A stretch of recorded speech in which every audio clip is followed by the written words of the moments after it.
What's up, Reapers? My name's Seth, and this is going to be it, everybody. This is the last video that I have recorded anyways. I'm probably going to end up having a live stream come out tomorrow. But the closed beta is, we're going to wave goodbye to it. It's gone forever.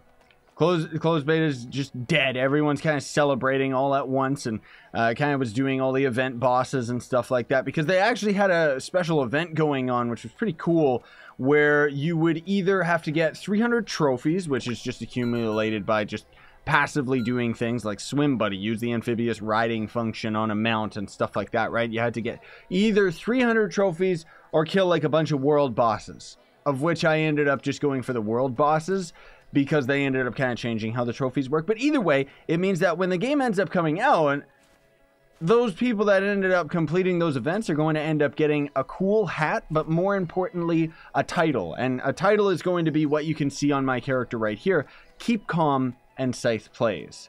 That's a title.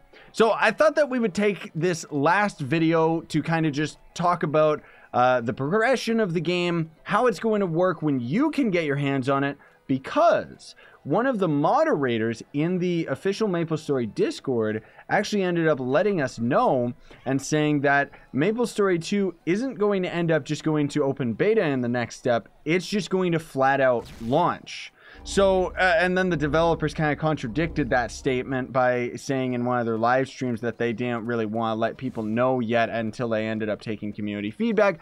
But honestly speaking, you know, the developers kind of seem like they're not really being 100% honest, just because they, nothing against them, but it seems like they're trying to act like this is the first version of Maplestory 2, when it's like, we already have the experience of both the Korean and the Chinese server, guys. Like, we already know what you guys are going to be using as a roadmap for the development of this game, right? But anyways, that's why I take what the devs say with a grain of salt when they say, oh, we're not exactly sure what the next step's going to be with the game. Just like they say, we're not exactly sure how we're going to monetize this game. And it's like, we know how the pay to win's gonna work. It's gonna work with the gem system. When you end up going to these crazy worlds over here in the PvP zone, right?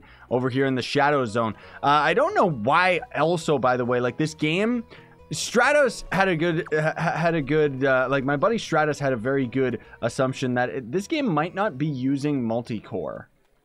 Because Trove, which is like the main game I play on the channel, didn't have multi-core for a very, very long time. And because of it, like it's like really overly functioning on a very small portion of your computer.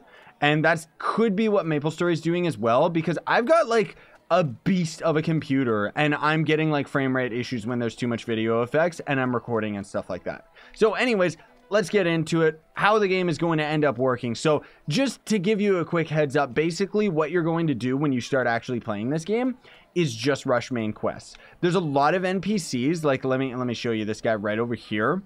This is going to be one of many NPCs that you can end up actually buying gear from. And let me tell you, all of the gear that I've got right now is from like just from the main quest. So here's this piece of armor that gives you 26 armor, and the one that I'm rocking gives 192. So I'm just trying to put into perspective that these shops seem to be pointless, unfortunately, like the gear shops, because if you just go through the main quest, you're going to end up inevitably getting better and better gear at a faster rate and for free, I might add, than you would actually just constantly buying gear from these jokers. And then on top of that, you're going to end up getting, I think you end up getting a free mount and maybe one of these balloons. I'm not exactly sure, but for the closed beta, they ended up kind of being very nice to us. And every time we ended up logging in, we ended up getting like a bunch of different mounts and a bunch of different balloons. This is actually just a gliding mount, so it's a little bit different. This one's just really good for fast travel time. And then this one is one that's for going up, and away. And it's absolutely beautiful. Probably like when this game ends up launching, I know what I'm gonna be spending my money on. I'm gonna buy this. Like, this thing's so beautiful. I love like the Chinese style dragon, you know, like the serpent dragon. It's just my absolute favorite like creature of mythology. So anyways, let's get out of Tria so that we can end up having maybe a little bit more frame rate here. And I want to kind of show you guys some of the error mounts and stuff so that you kind of have an idea of what to expect when this game actually does go cash shop. But before we end up getting into that stuff, of course, you're just going to end up progressing through the game, but then there's also going to be certain things you gotta watch out for. Pretty much every time you end up going to a map, most of them anyways are going to have these binoculars, and anytime you interact with them, you're going to end up getting a trophy. And a lot of trophies are going to end up being pointless, yes. But a lot of them also will end up actually giving you items. So it's kind of like you get rewarded for completing achievements in this game. And you can end up just kind of going through each of the individual trophies and just kind of like seeing, oh, you know, what do we got here? What's going on here? And what are these rewards going to end up being?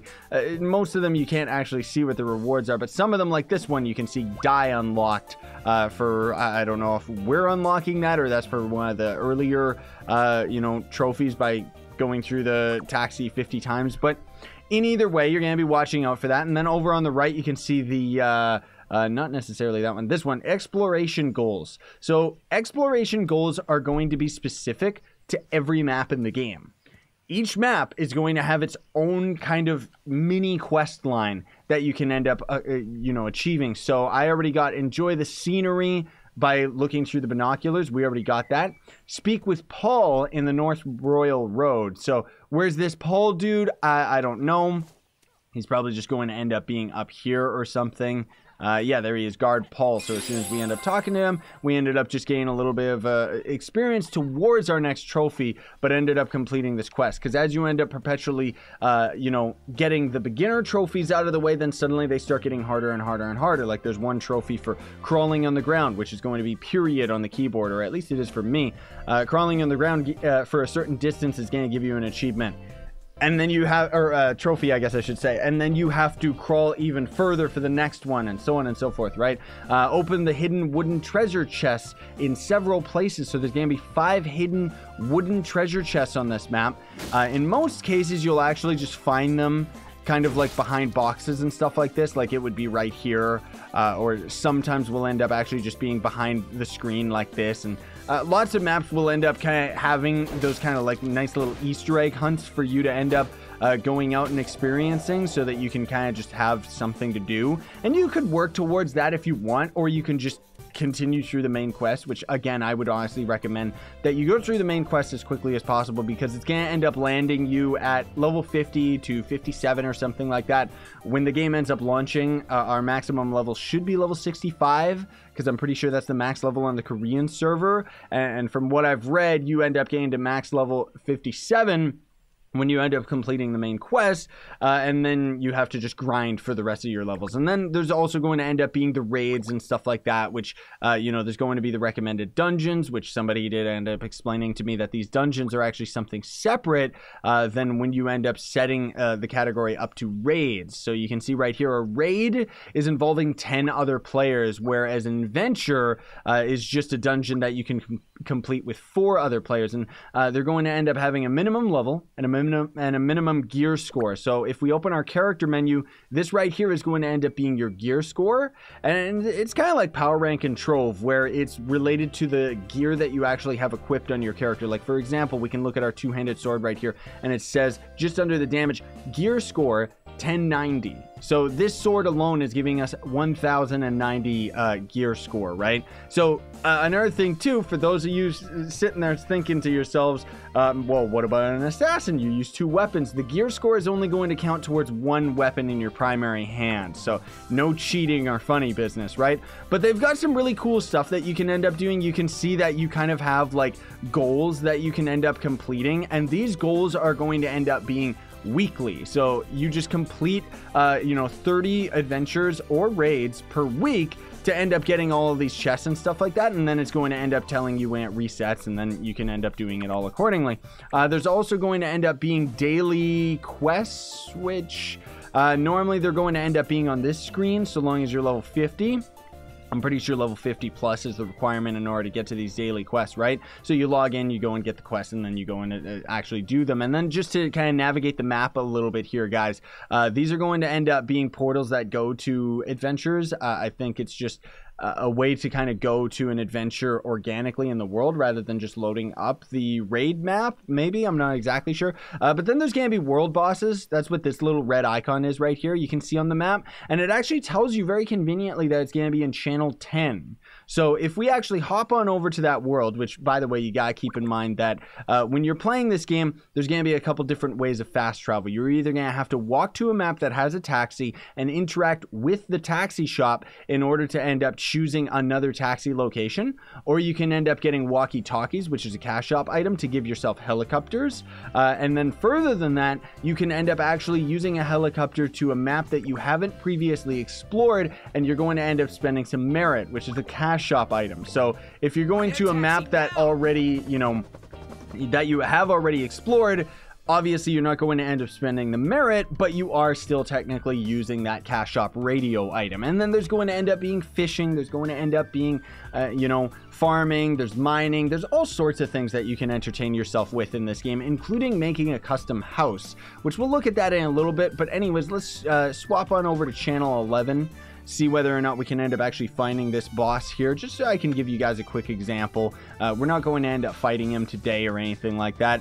But the other thing too that's really cool is they kind of kept a lot of the is this boss here? No, it doesn't seem like it's here. I think it's actually gone, unless we ended up yeah, it says it's in channel 11. That's weird. I'm not exactly sure where he is then. Oh well, maybe we would have to find him or something. Or maybe he's hanging out somewhere that I don't know about, but whatever. This would be a taxi sign right here, so you interact with this, and then you can end up just fast traveling out of here, right?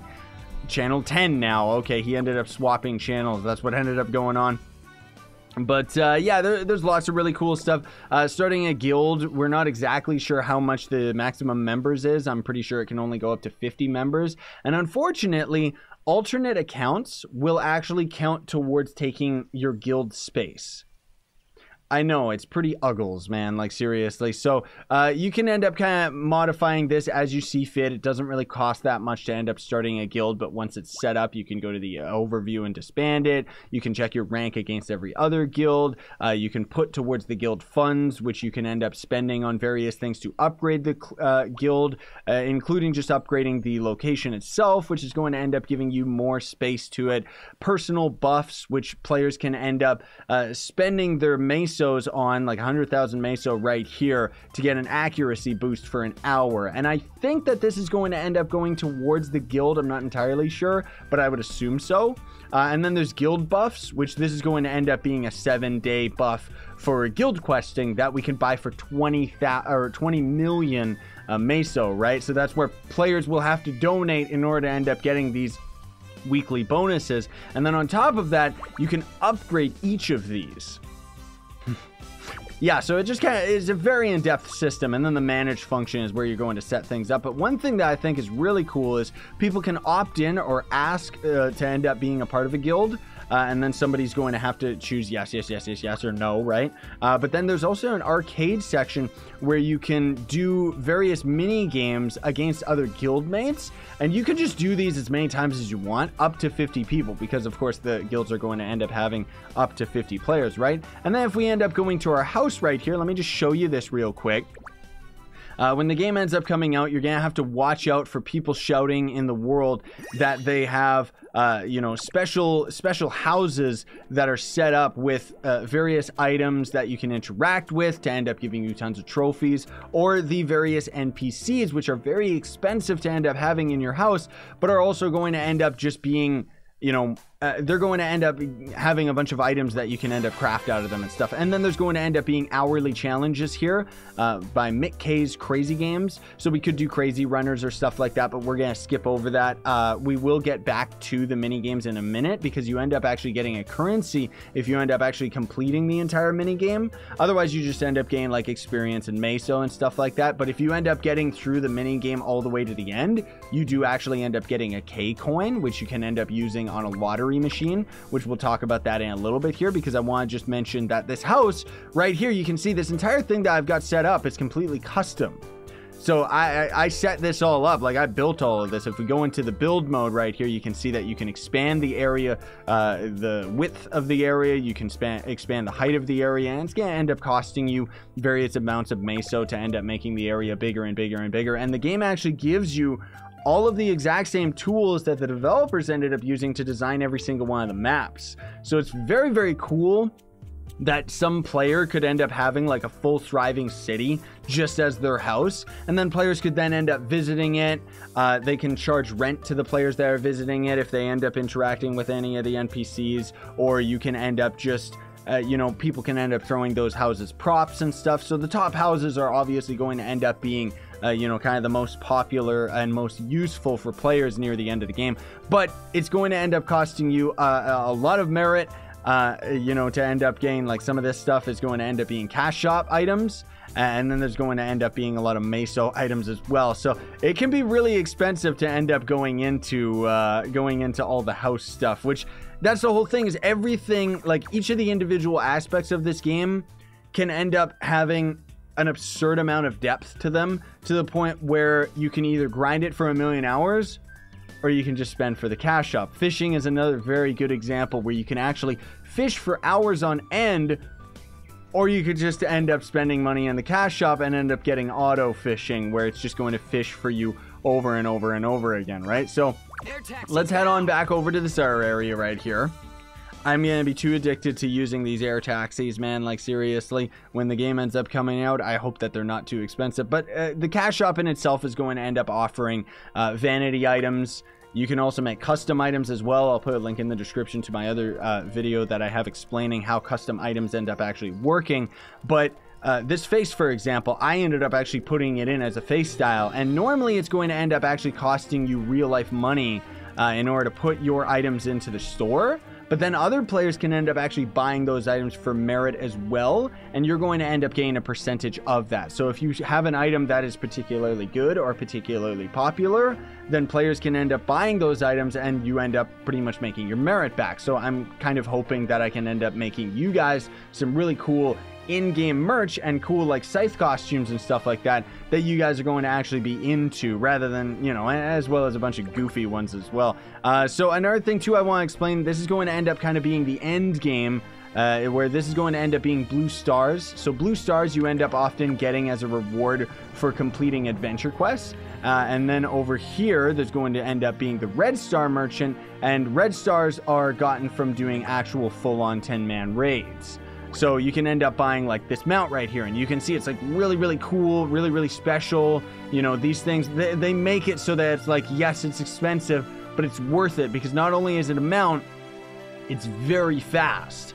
I haven't messed with a mount that's very fast, right? And then some of these other things you end up getting as little temporary boosts and skills and stuff. So cast harden, so defense increases by 70% for 3 seconds. You're only going to have 10 of them as an actual item that you end up using, right? But I want to also mention that some items that are in the cash shop, like, you know, there's going to end up being some of these gliders, some of these, this is kind of the equivalent of a balloon mount. But the kind of difference is that this one ends up kind of strafing very fast, or faster than most of the air balloon mounts, but it doesn't ascend very well compared to most of them. Whereas this is going to end up being a gliding mount, most of all about covering short distances. And before I end up showing you the actual mount, I wanted to show you this right here is where you end up using the K coins, right? So you'll end up spending your K coins to spin this wheel here. And then you can get an assortment of items. You can either get gear, and you can see all of it by just hovering over it, which is really, really nice. You know, crystal fragments, a beard, which is just a vanity item, a voucher to revive yourself so it doesn't actually cost you meso. And then, you know, a frozen grenade, which is a one-time use special trap item, stuff like that, you know, and it's really, really cool that they have all these things. But some of these things are a beginner's trap, folks. Don't get too scared about that. or don't think that it's not going to end up being some beginner's traps, because some of the mounts that I've noticed in this game, while some of them are fast, like labels as fast or something, some of them are going to end up being more epic than others, and other ones are going to end up having a lot more utility as well. So this, for example, right here is going to end up being a cash shop item, which is beautiful. Like, look at him, seriously. Our character normally would be making a really goofy face, but I have my face mask on. This is actually a mini boss or an elite enemy that you can end up having as a mount, so that's really, really cool. There's even one where it's a mount where you're on the shoulders of like a guard from the city and he carries you around, and it's really hilarious. Like, I can't wait to get that one in the live server, right? But the thing that you gotta keep in mind is you look at this guy right here, and a lot of the mounts will end up having kind of an action that you can end up doing with them. And this guy is one of the few mounts that is going to end up actually having a sprint.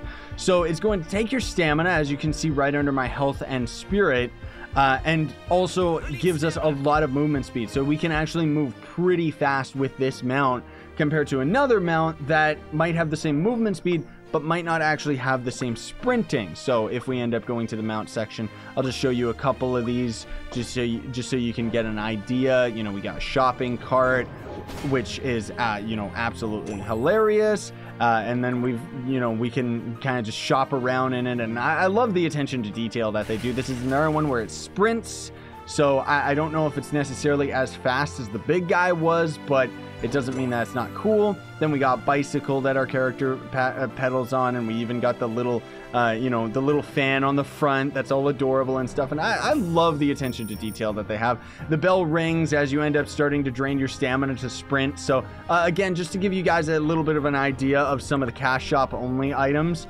because that's what some of these are, but very, very cool stuff. And then we got this guy, and probably one of my favorite mounts. This one you're going to end up actually getting. Can you use it?